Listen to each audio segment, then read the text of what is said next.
Nightcap. All it takes is to believe in faith. Written by Mario D. Cotton. Narrated by drummer Simpson. Prologue. The courtroom was filled. Ghost had taken in most of the faces as he was brought in by the cops. He knew most of them. Mr. Fred, whose lawn he had played basketball. Mrs. Brown, who had been his English teacher in high school. Auntie Rebecca, the preacher's wife. His Uncle Amos, who wore a scowl like every time. His mother, who sat in the front row and who looked away as he walked the dock. All of them had showed up for him, but not as a means of solitary. He saw the doubt in their eyes. He had seen it when he was taken out of the house in cuffs and pushed into the police car. He had heard their voices. "Ain't that Ghost? What did he do this time around?" his neighbor said, a part of the crowd which had formed. Every day he came to court, they were permanent members of the court seats. He heard their murmurings which the judge has to hit his gavel to stop. This was his community. He had grown up here for over 20 years. These were people he loved and cared for in one way or another. He knew he wasn't a saint. Fuck, he had his bit of shit he had gotten involved in, but they knew him better, that he wasn't capable of this. His mama ought to know him better, but she looked into his eyes and told him she knew he was guilty. Those words had broken his heart. No son needed to hear such words from their mother, especially when they were fucking innocent. "You do the crime, you serve the time," she had told him. He wanted to yell in their faces, but what good would that do? Everyone thought he was fucking guilty, and nothing he said would make him believe otherwise. He had said he was not guilty, but no one cared about that. Even his crappy lawyer, some skinny white dude, who obviously wanted to be somewhere else, didn't think he was innocent. He was just another black man who was going to end up in the prison system. He just wanted this court proceeding to be over, so he wouldn't see their fucking faces again. Every one of them. "May the accused rise," the court clerk said. Ghost staggered up. His heart raced fast. He wasn't going to be surprised if it exploded. "Denzel Johnson, a.k.a. Ghost, you are sentenced to 10 years imprisonment," the judge said, sealing his fate. A cry came from behind and he rolled his eyes. That was Trina, his girlfriend. Or rather, ex-girlfriend. The bitch had broken up with him while he awaited trial. She sent the message through his mother because she didn't have the guts to look him face to face. He wondered why she even came to court. It was probably to act like the sad and supportive girlfriend. The judge continued talking some bullshit about hoping when he came out of prison he would have changed for good, but he zoned out. He had known he would be sentenced, but 10 years? 10 fucking years? By the time he came out, he would be approaching 40. He took a deep breath. He had a long life ahead of him. 10 years of being in prison. His life was going to be squandered away for a crime he hadn't committed. Chapter 1. Freedom. His nose wrinkled as he took a long breath of it. Damn, did it feel good. He threw a look behind at the tall, electric fences that housed the correctional facility he had been in the last 4 years. Those years had felt like a decade. They had been the worst time of his life. He quickly crossed over the road, not wanting to be close to that building. It reminded him too much of his struggles. Unlike many, Ghost had no one to pick him up. He had called his mama to tell her the good news, and she had said she was going to be available. She would send his cousin Drew, but Drew was working today. So he had to get himself home. He wasn't surprised with the treatment he was getting. In his years incarcerated, he could count how many times he had been visited. Perhaps they felt guilty, but in the first few months he had gotten more visits, which had spanned out in the coming years. Although he missed the company from outside with news of what was happening in the family, he had been glad to be free of those judgmental eyes staring at him behind the screen. A cab took him home. He relaxed on the back seat, still trying to come to terms with his freedom while the taxi driver rattled on. All he had with him was a bag with his clothes, his wallet, and some spare change. They had been with him the day he was taken away. "You okay?" the cab driver asked as he stuck his head out the window for some fresh air. "Yeah, I sure am," Ghost grinned. He was going to be okay. The neighborhood looked the same as the cab drove down the streets. The houses were still old with children playing out in the front. Rap played from a house and he bopped to it. Nothing seemed to have changed, but everything had for him. "Down the street," he said, pointing ahead. He had dreamed of this day for the past 2 months, when he had been told he was going to be let out. He pushed the notes into the driver's hand and got out the cab. He looked up at the 2-story he had grown up in with his mama, aunt, and 3 cousins. He walked to the door, and before he could knock, it flew open. He stared at his mother. She had grown older since the last time he had saw her, with wrinkles all over her face. She looked tired, with bags under her eyes. "Ghost, you are home," she said. He wasn't expecting a hug as her arms wrapped around him. He had no idea what she used, but there has always been a scent to her. "Mama," Ghost said, pushing back tears. He had never been the emotional guy, but prison had changed him. The time she came around, he had wanted to reach over and hug her. "You added some pounds," his mother said, pulling away from him. Ghost chuckled. Food in there had tasted like crap most times, but he had worked out at the courtyard, lifting weights. He had also played football, which most times ended up violent with someone getting stabbed or worse. He followed her into the house and was greeted by the aroma of her familiar cooking. "Ghost?" He looked at his cousin. He had been born the same year with Drew, a few months apart. He and Drew had been tight, but somewhere growing up, they drifted apart. And then prison came. Drew had bulked up as well, but he looked fucking tired, like he hadn't gotten an hour of sleep. He was carrying a 2-year-old child, which explained it. "Drew, you got yourself a baby," Ghost grinned, slapping his cousin on the back. "Yeah," Drew said, tightly, his eyes on the front door. "I didn't know you was coming here." Where would he go before? He had nowhere else to go. He had been living in the basement before he had gotten arrested. He didn't plan on living here forever. Before he got arrested, he had been planning to move out, but he needed to get on his feet before he could get a place of his own. "How's Latasha?" he asked, referring to Drew's cousin. "She good. She got married last year. She in New York now." He already knew that. Latasha had been a brat, popping up in his room disturbing him, but he loved that little girl like crap. He had done most of the big brother stuff her brothers never did, like beating up that Desmond kid who had called her names. Although she had not been able to stop by, she had sent letters.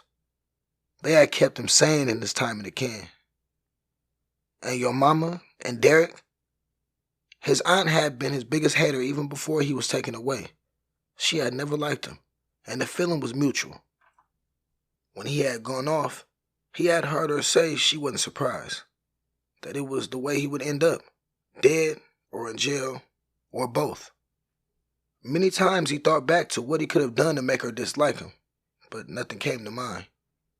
The door opened and a smile slipped off his face. Trina walked in. A child balanced on her hips. She looked surprised to see him. "Trina?" He looked at her and then at his cousin. Everything fell into place.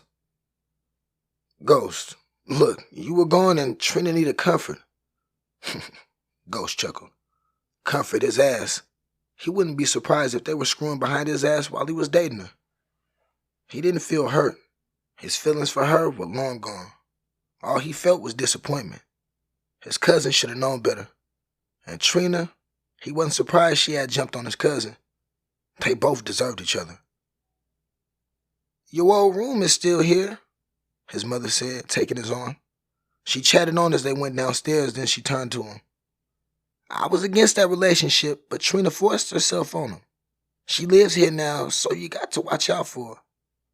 He didn't recognize the basement. Somebody had turned it into a den with a pool table, some couches, and speakers. His things had to be the ones boxed up. "Drew hangs out down here with his homeboys." "You won't be in the way," his mama said. It was no question. The cherry mode was gone. He was home, and she didn't want him to be a disturbance. "I won't be," he agreed. Chapter 2. It was the week 3 of Ghost being back home. It wasn't as bad as he thought it would be when he returned. Ghost was stretched on the couch and the sofa. Drew's friends came around a few times and they were no bother. They were old friends of his and it was great to rekindle things. He had done a lot of catching up since he got home. People dropped by to see him.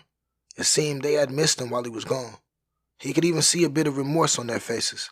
It seemed time had made them realize they had treated him wrong. He had gone to see his parole officer who had gotten him into a job program. He hadn't gotten any news yet, but he was hopeful. For the first 2 years, he had been miserable in prison, sticking to his innocence. Towards the end of his stay, he had done some self-development, gotten a college degree, and had even got a degree in music production. He knew he was going to be discriminated against with his record, but he was hopeful. He closed his eyes at the noise from above. Trina and Drew were fighting again. They had the most toxic relationship he had ever seen, and he wondered why they were still together. A few times Trina turned to him to take her side, but he walked out. He wasn't going to be a part of the mess. He just pitied their children who had to grow up with crazy parents. He looked at the time. It wasn't even yet 10 in the morning and they were yelling at each other. He grabbed his shoes and left the house. It was a Saturday, which meant there were not many people out yet. He loved taking a walk around the neighborhood to clear his thoughts. Things had been slow since he got out the can. As much as that place had been crazy, he did miss the organization and hope he had held on to. Out here, his reality was more obvious. A car groaned behind him and he looked back. Smoke emerged from the engine of the black sedan. "Damn it!" he heard someone curse. "You need help?" Ghost called. Stepping out from the car was a hottie and he almost whistled. She was all legs with a curvy body. Her melanin made him want to kiss her from top to bottom. She had big cute eyes and her fro was full of curls. She had on a simple black t-shirt and pants, but it looked damn good on her. "Are you a mechanic?" she asked in a soft voice. "I know a few things about car engines," Ghost said. He had learned how to fix engines in jail as well. He popped the hood open and took a look. "You got some water?" he asked. "Yeah, I do," she said, going over to the car. She handed him a bottle of water. Smoke went up as he poured the water in. "You sure you know what you're doing? I could get a mechanic," she said wearily. "Your engine is dehydrated. You know, the weather is very hot. It just needed a bit of water. It should work, but you best get it to a mechanic just to be sure," Ghost said. She got into the car and tried it. It sprang to life. The hottie wore a dazzling smile when she returned to him. "Thanks so much. You saved my day. I have an appointment with the client and getting a mechanic here would have taken my time." "It's no bother," Ghost said. He was glad to help. "I haven't seen you around here before," she said with a raised eyebrow. "You live around?" he asked, surprised. He knew most of the people who stayed around, and she was a stranger. "Yes, I do." "Well, I've been away. I'm Ruth's son." Her eyes widened in recognition. "That's why I thought you looked familiar. You look like your cousin Drew." He never saw the resemblance, but strangers did. "Yeah. Thanks a lot again." "Ghost," he supplied. "Thanks, Ghost." She glanced at her watch. "I gotta run, Ghost. I'll be seeing you around." He watched her car as it drove off. She looked like she was educated and had a fancy 9-to-5. One of those independent women who couldn't deal with men like him. Not that he was offering, anyway. He had gone a long time without sex or a woman's compassion, and it actually made him realize that sex wasn't everything. As much as he wanted to feel the warmth of a woman, most women these days didn't want a deadbeat, and with no job, a criminal record, living in his mama's house, he was definitely one. When he returned home, Trina and Drew were having sex. That loud noise filling the house. Trina had never been a screamer, so he wondered where this shit was coming from. His mother and aunt wore huge frowns, as his aunt screamed, You fucking keep that noise down or you getting thrown out. He chuckled as the noise automatically went down. Chapter 3. Ghost had done a bit well in high school. Math, biology, none of that shit made sense to him. However, music had been his life. He had grown up listening to his mother play Tupac, Biggie, Faith Evans, Prince, and a bunch of other black artists, and he had been hooked. In middle school, he had began his music career. During lunch breaks and after school, they would rap battle. He always won with his unique beats and lyrics. In high school, he got a few equipment and he barely came out of the basement on weekends unless it was to eat. However, breaking into the music industry hadn't been easy, and he was releasing mixtapes and pushing his career forward when he got arrested. His love for music had continued on, and in prison he had continued dropping bars. He had also developed himself by working in the media area. On Fridays, he was the disc jockey, entertaining the inmates with music. Many times he mixed his beats to everyone's delight. His equipment was old, but they did work as long as he was in charge. With no news on the job, he was back to his first love, spending hours fading out the noise from above. "Ghost!" his mother yelled with a glare. He turned off the music. "I've been calling you for hours. You got a visitor." His eyes widened when he followed his mother into the living room and saw the hottie. She was his visitor? "Ghost, I hope I'm not bothering you," the hottie said. His mother scoffed, and Ghost threw her a look. Come on, he didn't need a smart word from her to ruin this. "I brought you this. Thanks a lot for the other day. You have no idea how you saved me," the hottie said. He noticed the bowl in her hand. He took it from her and his stomach growled, earning a beautiful laughter that made him stare at her. Inside the bowl was warm cake covered in frosting. "So, I'll see you around?" "Sure," he said, walking her to the door. He was surprised she had actually brought this over. He had thought nothing of what he did. It was just an act of kindness. The door closed. He turned around to his mother's disapproval. "What?" "You leave Regina alone, you understand? She's a good girl. She got class," his mother said. "And standard," his aunt added, joining them with arms folded. "She don't need a man like you." "So what kind of man she need, huh?" "A strong black man," his aunt answered. Ghost chuckled. "Hey, I did nothing to her. I just helped her and she brought this cake over." His mother sniffed the cake. Regina does make good cake. Go get some plates and a knife. And remember, leave that girl alone. I saw the way you had your eye on her. I see that look in your eye. I'll be watching you." Laughing, he headed to the kitchen. He thought about Regina for most of the week. He asked his mother about her, and he knew she could see right through him. Regina was a real estate agent, but she owned a bakery. She had moved into the neighborhood 2 years ago, inheriting her home from her grandma. He remembered her grandmother, a very quiet woman who spent a lot of time in her garden. "She's a very sweet girl," his mother said. "She has no drama, she works hard, and has no trouble," she added with a pointed look. He got her message. Regina was too good for him, and he thought the same as well. The last thing he wanted was to hurt anyone, and he knew it was bound to happen with this situation. He had no plans of chasing her. What did he have to offer her anyway? Nothing. A man ought to love and protect his woman, buy her things, pay her bills, be there for her. He was fucking broke, and he couldn't care for her. He didn't have anything to offer her except his body. And how long would that last before she kicked him out? A girl like her deserved a working-class man who would take her out to dinners and buy her nice things. That was not him. It strangled his throat, pinning him down. He couldn't breathe. It felt like he was trapped in a coffin. With the jolt, Ghost got off the bed. He was covered in sweat, and so was the sheet beneath him. His heart raced and he placed his hands on his head. It had been that fucking dream. Since he got out the can, he had began to have nightmares. PTSD. He had read some shit like that in a book. It happened to war veterans and prisoners. When it happened, it took him time before he returned to sleep. He knew he'd had it a bit easy in prison.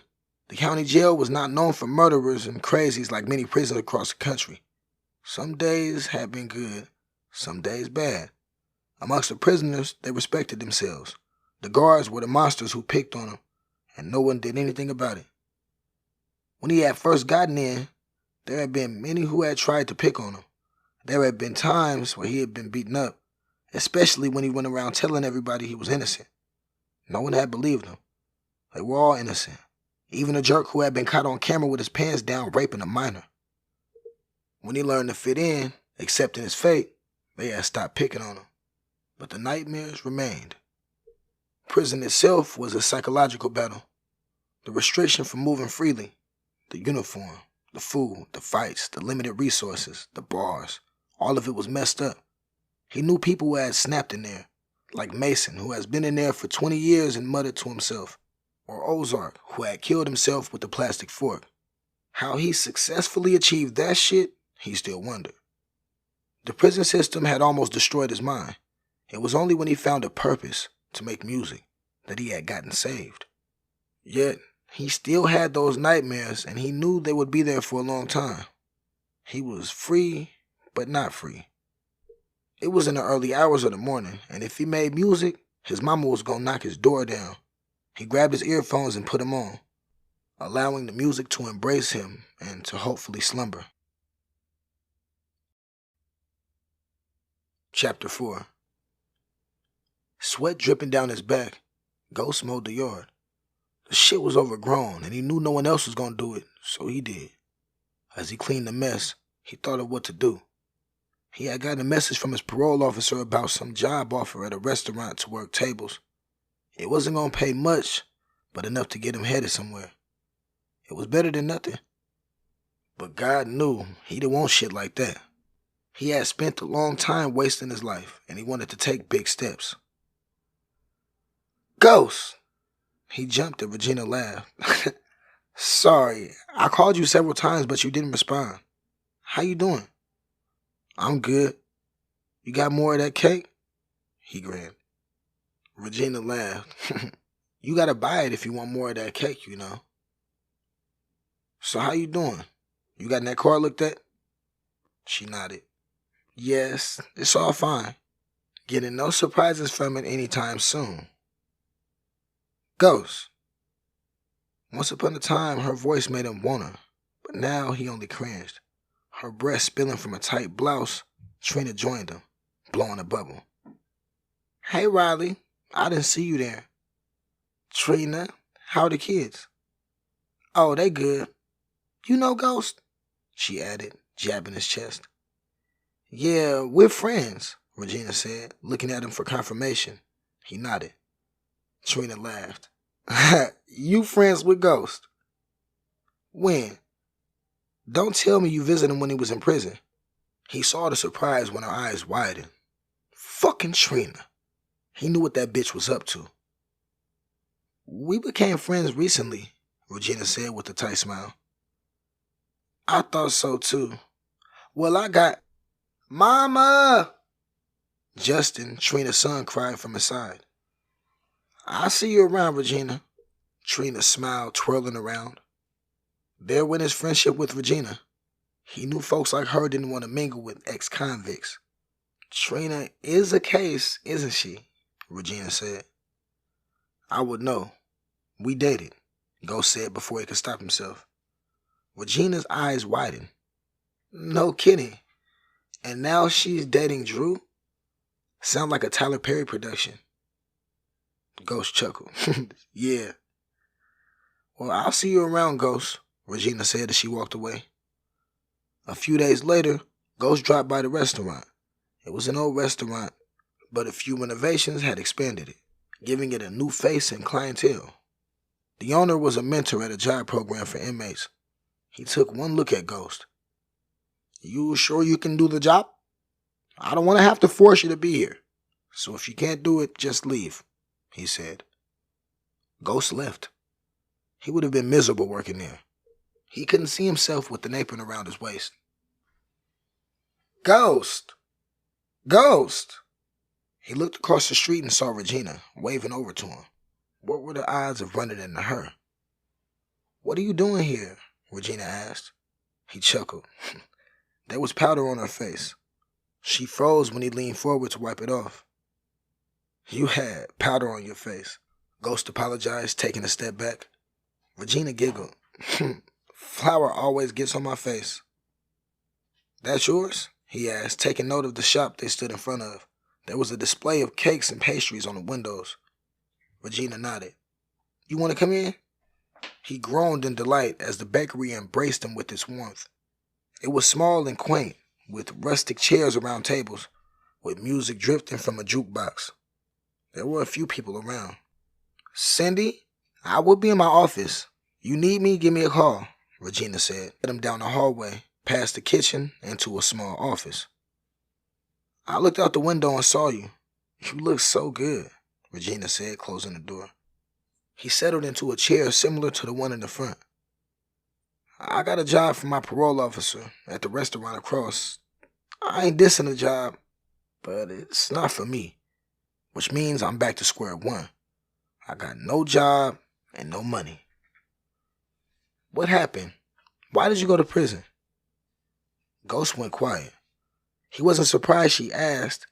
She seemed like a straightforward person. Back then, I used to produce beats for a couple of guys. There was this group in particular I was fond of. I thought they had the potential and would one day become famous. I thought they were my brothers, you know? I would lend them my car and all that shit. I didn't know they were going robbing with it. Damn. He had felt the same too. Tony, Marcel, and King had been in a band, and he had done most of their beats for free because he felt they didn't have the dough. Whenever they asked for his old ride to go for gigs, he gave them the keys, as long as they fueled it. He had no idea they were robbing houses with his car. His car had always been returned on time and in neat condition. They went for a hit one night, and things went shitty. They were in the shooting with the cops, and Marcel and King got shot. King died on the spot, and Marcel died in the hospital. And Tony? He left town. His mama said he hurried home, got his things, and was off. And the police traced the car to you. Ghost nodded. He called them the next morning when they hadn't returned with his car, but their phones had been turned off. He was worried they'd gotten involved in an accident or something. Just as he was getting ready to go over to King's mama's place, the cops kicked the door down, told his mama to be quiet, and asked of him. She led him to the basement.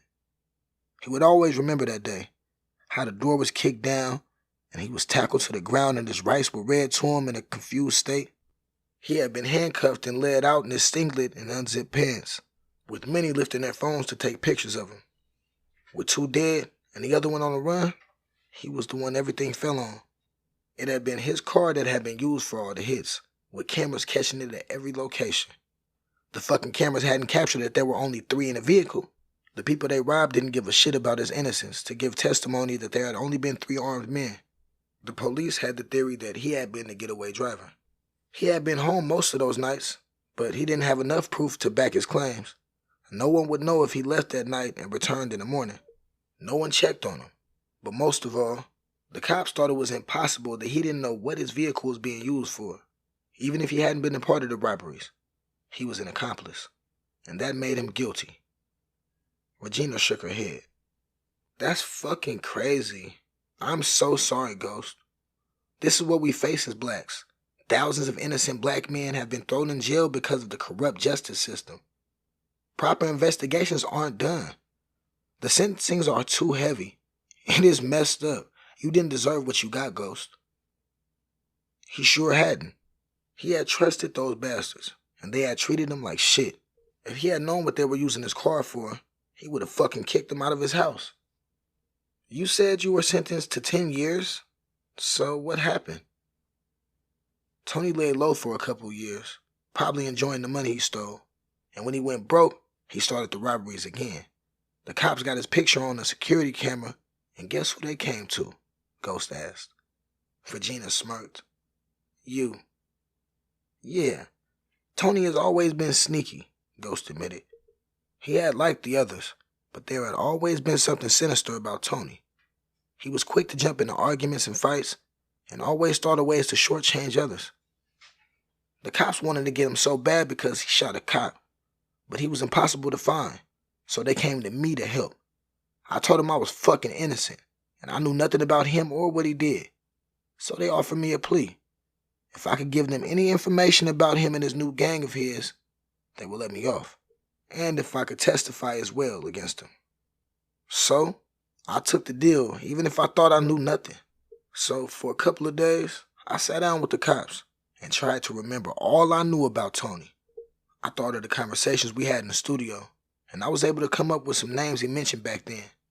Turned out these were the members of his new gang that were traced and got arrested. My testimony helped putting him in federal prison, Ghost concluded. Some might call him a snitch, but he didn't give a rat's ass.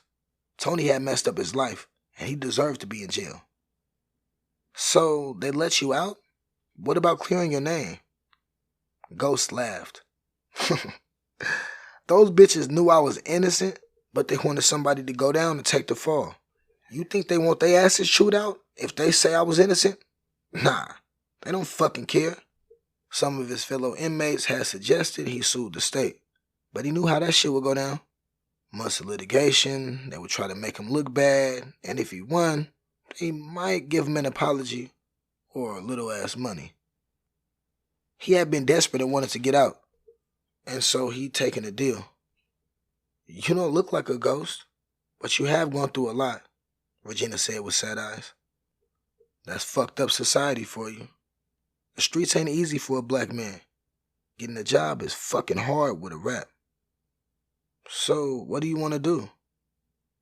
Make music, Ghost shrugged. It was what he knew how to do best. Chapter 5. 1, 2, 3. Ghost lifted up from the floor as he did his push-ups. He missed the setup at the gym, but he had to make do with what he had here. He didn't have money to pay for a gym subscription. Regina called, Trina said, clutching his phone. He had taken his mama's old phone, which she had wanted to trade for a bigger screen. It was an old model, but it needed a phone for communication. What you doing with her? You know she out of your league, right? Don't be aiming too high, Ghost. You're gonna get burnt. Trina smiled. There she went with those claws of hers. He couldn't believe, once upon a time, he had thought he loved her. She was full of venom, like a rattlesnake. None of your business, he said, grabbing his phone from her. I'm telling you the truth. You are crap to women like her. She wants a man who pays bills, and you live in your mama's house, Trina spat. Ghost chuckled. You, your husband, and kids live in his mama's house. What does that make you? He moved away before she could pounce on him, hurrying into the house. He didn't want any of her bullshit. He was over that. There was sense in what she said, though. He had been seeing Regina more. Just a conversation here and there, and he'd even gone over to her house to help with the few lifting around. But that was it. They were just fucking friends. She didn't seem like the kind of girl who would be with him. She came from good stock, not like Trina. She has her own business, too, as a matter of fact. She has dreams and ambitions. She had her shit figured out. But he fucking liked her. Every time he was with her, he wanted to pull her to him and taste those full lips of hers. He wanted to run his fingers through her hair and see her go wild as he slammed into her. God! Thoughts of her in different positions haunted his nights, but he needed to stop himself. Women like her pitied him. They looked for one cause or another to help the community, and he was that to her. She was just being nice, something Trina hadn't heard of. He could not recall the last time someone had been nice to him. He loved his mama, but the woman made him feel like crap. She always cussed him to find a job. Everything he did got her pissed. Regina was the only one who didn't doubt his innocence, even when his family believed the worst about him. He called her back, and she picked up instantly. Ghost? His name on her lips made him groan, and he covered it with the cough. You okay? Yeah, just catching my breath. Been working out. What you up to, Reggie? She laughed at his silly nickname. You know that name is silly. You mean to tell me you don't like me calling you Reggie? Well, it's cute. You busy?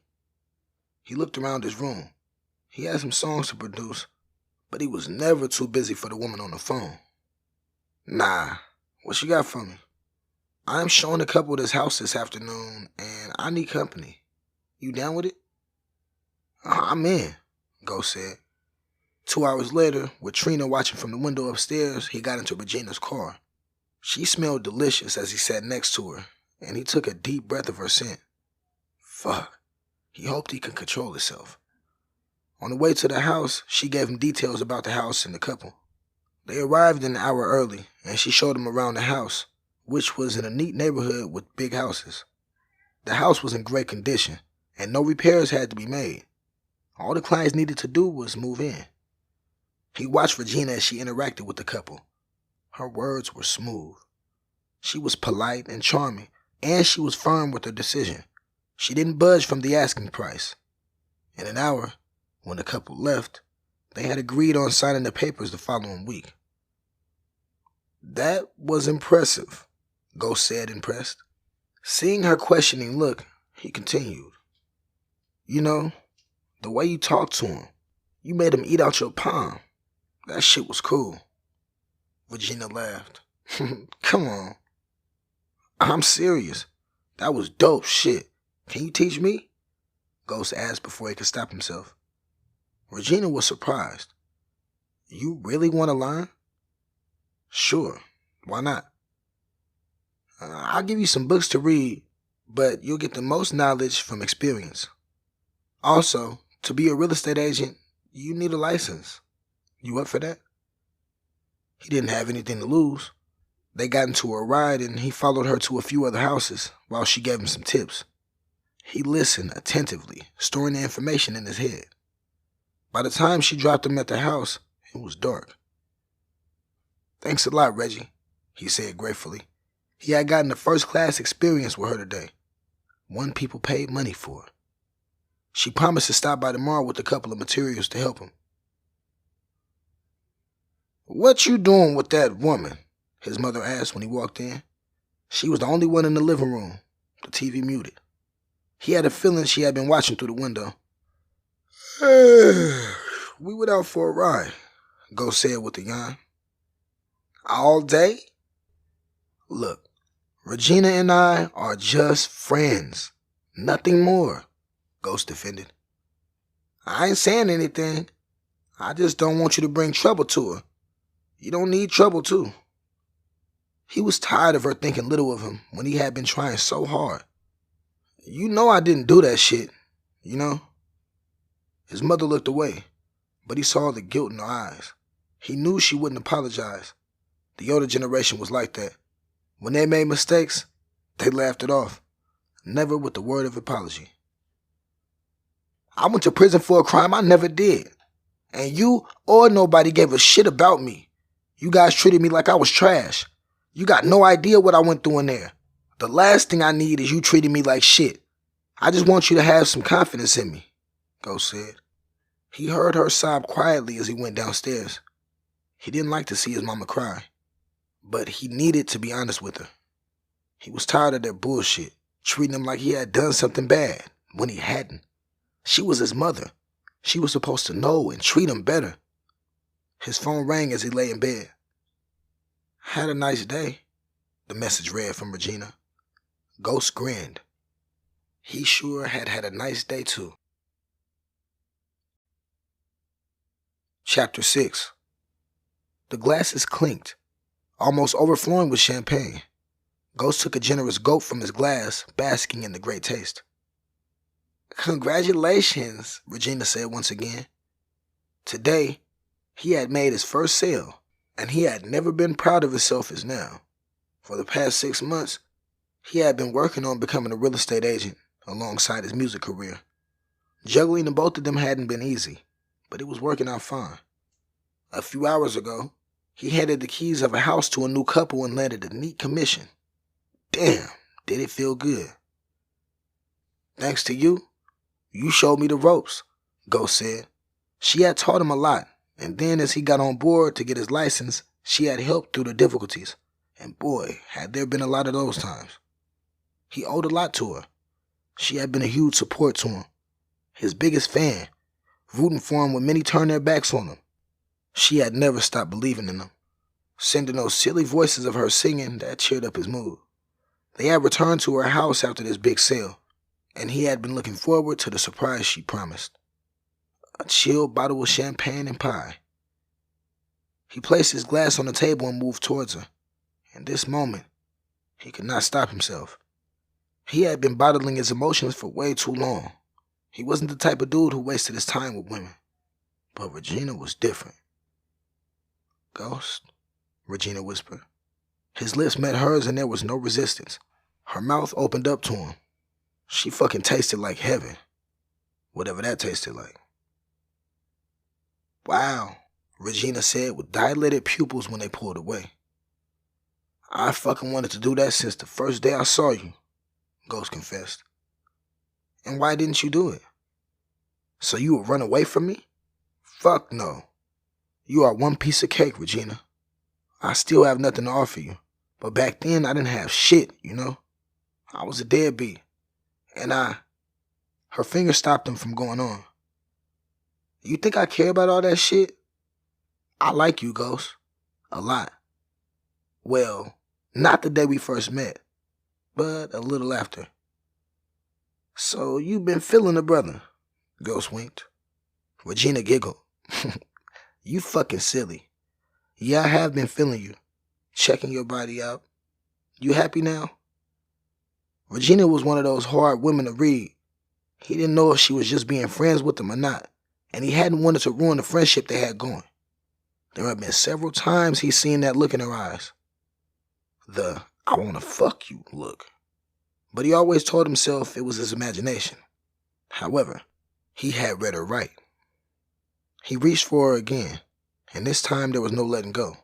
She gasped as he explored her lips, his hands all over her, her legs wrapped around him, pulling him closer. Ghost pulled away and looked at her beautiful face as she stared up at him with those gorgeous eyes.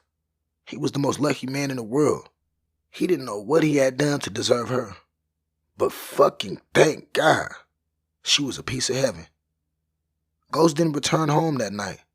He stayed in bed with Regina, exploring every inch of her body, her cries making him yearn for her body even more. He opened his eyes and sniffed at the aroma of pancakes from the kitchen. He stretched on the bed with a grin. He couldn't recall the last time he felt this fulfilled. It was like he had won the lottery. Hell, Regina was the lottery. Finding such a woman was a difficult feat. And of all people, he had found one. Hey, Regina said, standing at the doorway in a skimpy lingerie that showed her curves. She laughed at his slow look. No, Ghost. I don't think I can walk anymore. Ghost grinned. He loved the compliment. Oh, don't worry. I'ma hold you up, he said, getting off the bed, the sheets revealing the evidence of his arousal. Breakfast had to wait for another hour. The pancakes were cold, but they still tasted great. As they ate, they talked about their plans for the day. Regina had some deliveries to make for some booked events, and he had a few houses to show to some clients. Will we see each other tonight? Regina asked. He answered her with a kiss. He sure was fucking seeing her. Whistling, he left the house, headed for his other home. The house was rowdy when he got in, the kids running around, with Trina yelling at him to stay out. Where you been? Trina asked. He gave her a look. When was it her business where he spent the night? He headed to the kitchen and found his mama and aunt making breakfast. You spent a night at that girl's place, huh? His aunt asked with a frown. She know you good for nothing, right? Hilda, his mother snapped. What? I'm just saying the truth, his aunt defended. Ghost has paid the price for his actions, and we should let him be. My boy deserves to be happy, his mother said, throwing an eye wink his way. Ghost chuckled. He sure deserved to be. The last time he had been this happy had been never. But don't break this girl's heart, 'cause I'ma whoop your ass, his mama warned. Laughing, he went to the shower to take his bath and get ready for the day. There were a couple of missed calls when he got out the shower from an unknown number. He called it back, and the conversation that followed left him speechless. He stared at the phone for the 100th time. He had just spoken to a big record producer in Atlanta who had listened to one of the tracks he had made for some kid in the neighborhood. The track had made a lot of wave with thousands of downloads. The producer, Sean, wanted to work with him and see what he could offer. Everyone knew who Sean was. He had a couple awards and had even been nominated for a Grammy. This was really big for Sean to call him. His hands shaking, Ghost crumbled to the ground. He hadn't cried in years. Many nights in prison he would cry quietly, wondering how life had gotten so unfortunate for him. But he never let anyone see him cry. He has always been a tough man on the outside. Getting out of jail, he had doubts about his life. Everyone in there had doubts about their life. Prison changed the man drastically. Most emerged worse versions of themselves into a society which was wary of them. Getting a job, getting life back on track was fucking difficult, and there were more ex-convicts returning back than staying out. It was a normal routine for a friend to be out, and in a couple of months he was back in prison. Although he had never been a criminal, he had been scared of this happening to him. That the desperation to have a better life would push him to do something crazy. Perhaps it was how much he valued his freedom. Or he was just not a criminal, but he had stuck to his good ways, even if it had seemed like they wouldn't pay off. It was almost a year since he left prison, and he had self-doubted himself hundreds of times. He had been treated like a deadbeat, as the black sheep by his family. There were times he had wished that he was back in prison, as it seemed better than being out here. And now, things were falling into place. It was just incredible. He called Regina up and shared the good news with her. She squealed in excitement, and he had to pull the phone away. That's so good. Sean is like big, you know? Like he fucking called you? She asked excitedly. Ghost grinned. Regina was the first ear to listen to his beats and tracks, and she even helped forward them to his friends and family. The woman was certainly his #1 fan. Yeah, we talking about the same Sean. I don't want to ruin it by being excited, but I just needed to share the news, Ghost said. At times, it felt like his life was a dream, and that he was still back in prison. It just seemed too good to be true, that he didn't want to hope for the best. Don't start, Ghost. This shit is real, Regina said, seeing right through him. We're going to take it one step at a time and see what comes of it. Chapter 7. There was a naked woman on his old bed, and it wasn't Regina. It was Trina.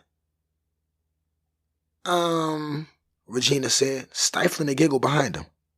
Trina jumped from the bed, wrapping her naked body with the sheets. What are you doing here, Trina? Ghost asked. He had left the house a few months ago. Although he still dropped by and had a few things here, he seriously doubted she was here waiting for Drew because he was not home. I'll be upstairs, Regina said with a nod at him. He was trying to hold back a laugh. The last thing he had expected was to walk in with Regina and see Trina on the bed. The woman was crazy. What's she doing here? Trina asked, reaching for her clothes. She is my woman, Ghost said. I don't know what you see in her. Why do you even like her? She's skinny as hell. Nah, that woman had all the curves he desired. Trina always been a bitch to Regina, and Regina had brushed it off. But this was huge disrespect, not only to him, but also to Regina. It was time to make things clear to Trina. Trina, look, I don't give a shit about your stupid games. Whatever we had ended years ago. That's it. You're my cousin's baby mama, and I only see you as family. Nothing else. But Ghost, you can't just forget about what we've been through. We were good together, Trina said. He moved away before she could hug him. She was wrong. Sure, there had been good times between them, but most of the time she had been crazy and jealous, yelling at him and bringing up issues she had made up in her head. A few times she even physically assaulted him. although he had never hit her. Dating her, he had tried to please her, and she had done nothing in return.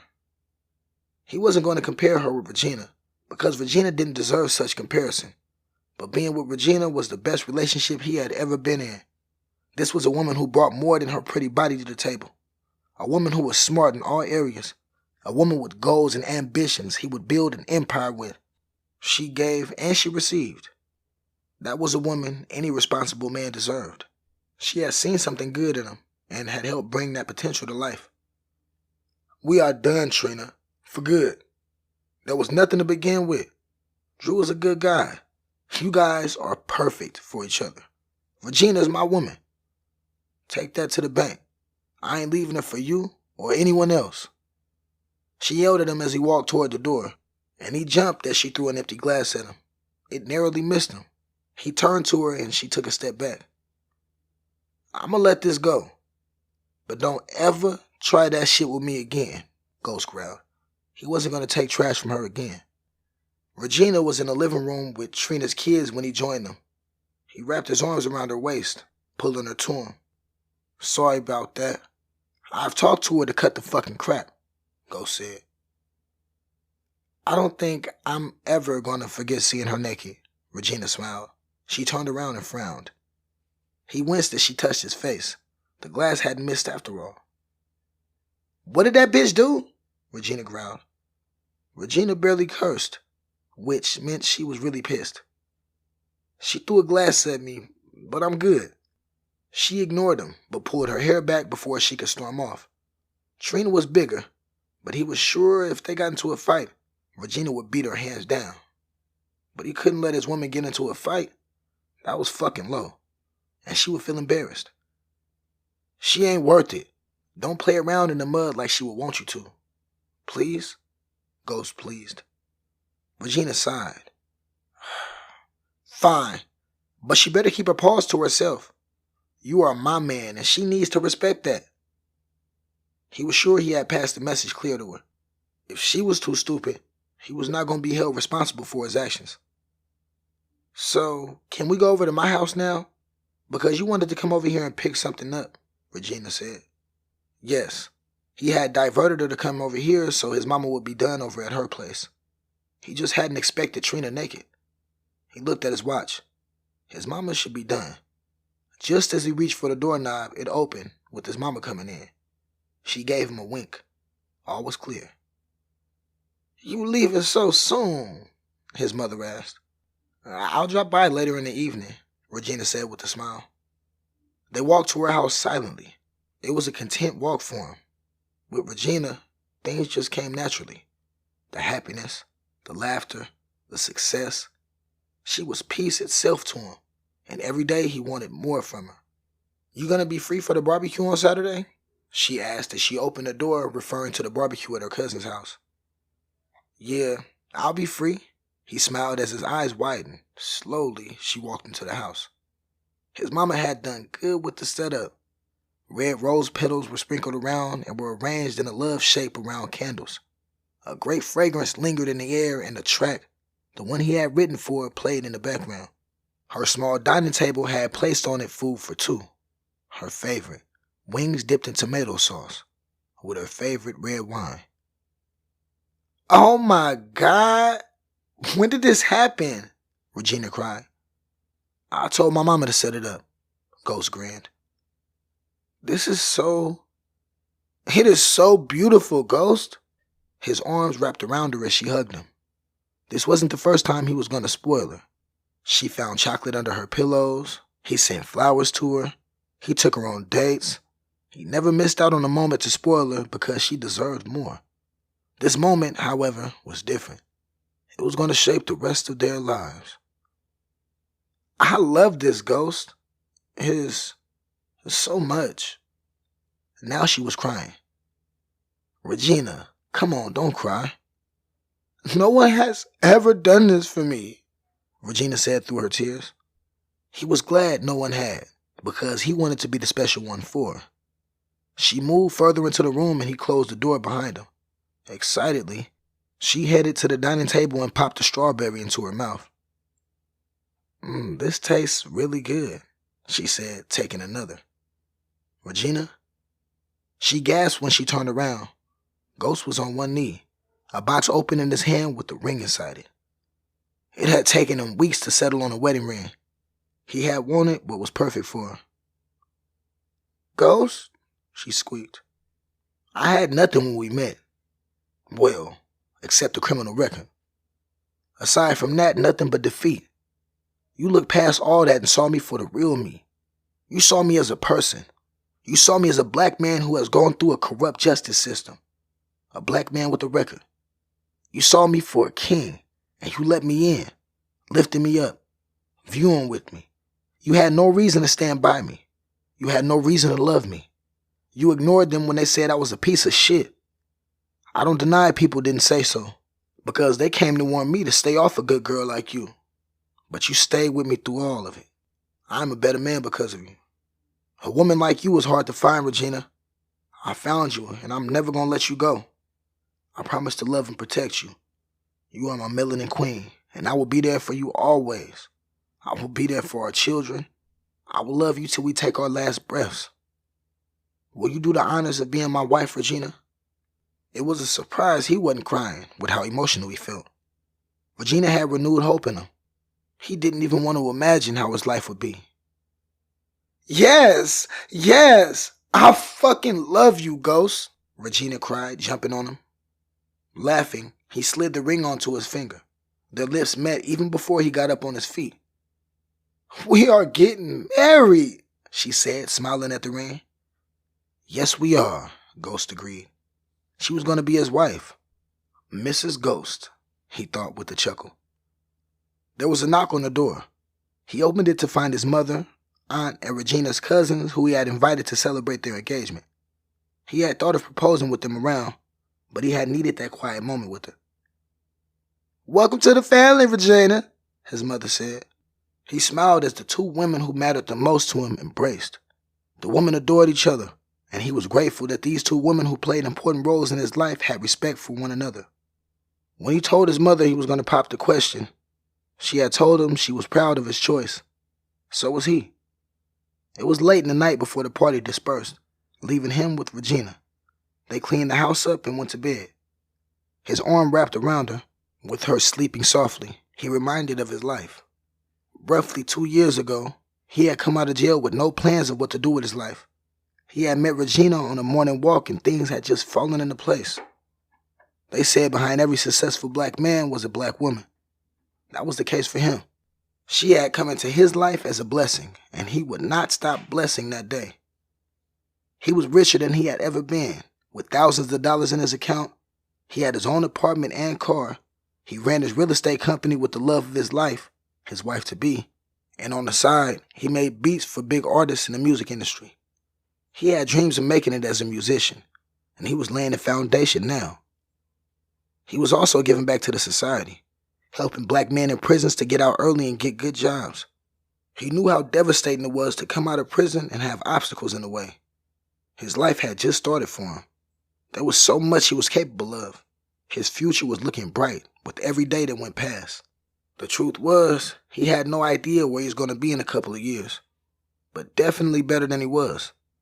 He couldn't wait to be married to Regina and for them to have lots of kids.